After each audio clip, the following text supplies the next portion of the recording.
Hey, Curious Dude here with an update on my 5-liter Fox Mustang Project Stalker. My engine is back from the machine shop, so let's have a little tour of what's been done. All right, so the first thing here, of course, is the block.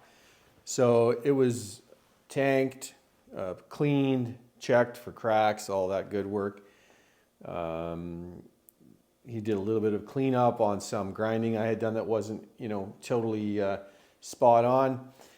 Big thing that you'll notice in here, of course, is that the cylinders have been honed, deglazed, and this is a pretty smooth finish. It's around 320, but it's done in a plateau hone, and so it still has some deeper ridges to be able to hold onto the oil. So those of you into engine building will understand that, but it'll work well with the ring set that he has also provided for me. So looks good.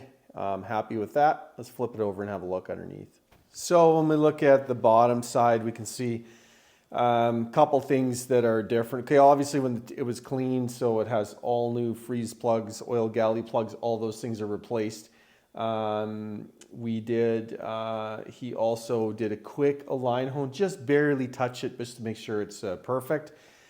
New cam bearings in there, you can see them pretty shiny, and he went through those and test fit a cam as well, so there's no bind, so we know that that's rock solid. But the block itself is already, all the threads have been chased, tapped, ready to go, so we're ready to put this together.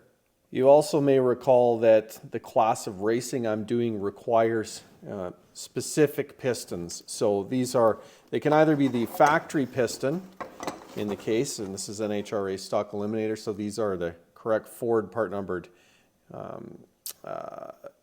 pistons, which we can see right in there. So these are the originals for a 93. They're a cast piston. They're hyper eutectic, so they're actually kind of preferred even if they're a little heavier, because they don't swell as much as the forged, so they actually they fit a little tighter, which was taken into account when the honing happened.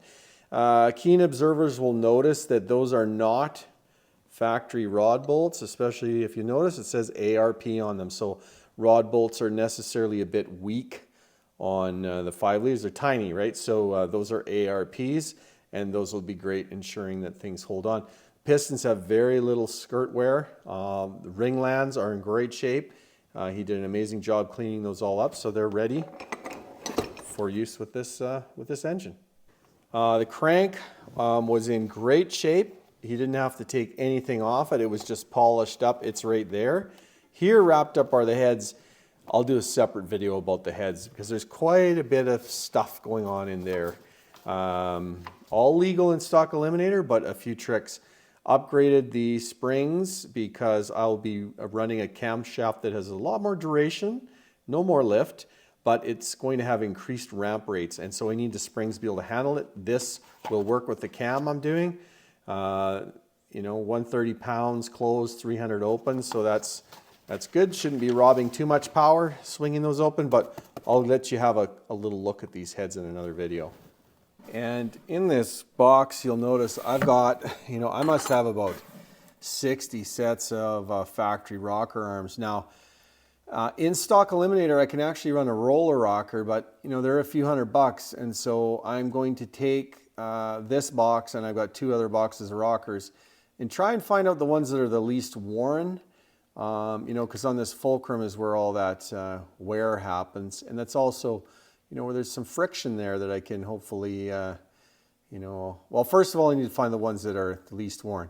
The other thing is the ratio. These are factory 1.6 ratio rockers, and I'm trying to figure out if there's a way I can build up a bit of a jig or measure these to find out, what are the ratios on each one of these rockers, because I guarantee some of them are going to be a little under, a little over, or slightly worn, and you can see on the ends where it rubs on the valve too. So yeah, we've got to figure out how to do that, because I think there might be another 3, 4, 5 horsepower hiding in just blueprinting and making sure these are all good.